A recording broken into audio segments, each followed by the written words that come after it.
Welcome back to my YouTube channel. ఈరోజు Salmiya beach కి వచ్చాము.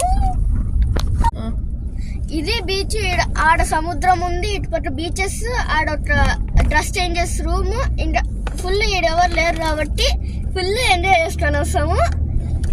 సో కొంచెం రెస్ట్ తీసుకొని వస్తాం. తయారు చేస్తారు ఈ బీచ్ లో నుంచి తీసుకువచ్చి సాల్ట్. సో ఇది సాల్ట్ ఫ్యాక్టరీ. ఏం చెప్పాలి. సో ఈడ తినేదనుకునే రెస్టారెంట్స్, పార్కింగ్ ఏరియా ఉంది. సో ఈడ పిజ్జా హట్ ఉంది అండ్ ఇదంతా పార్కింగ్ ఏరియా.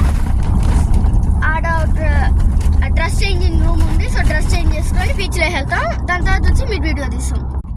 సో ఇప్పుడు బీచ్ లోపలికి వెళ్తాం. ఎంట్రన్స్ కి మా డాడీ పార్కింగ్ చేసి వస్తాడు. ఈడ ice cream shops, cool drinks అన్ని తీసుకుని దానికి ఉంది. ఇది పార్కింగ్ ఏరియా. కూర్చున్నాం ఆడ.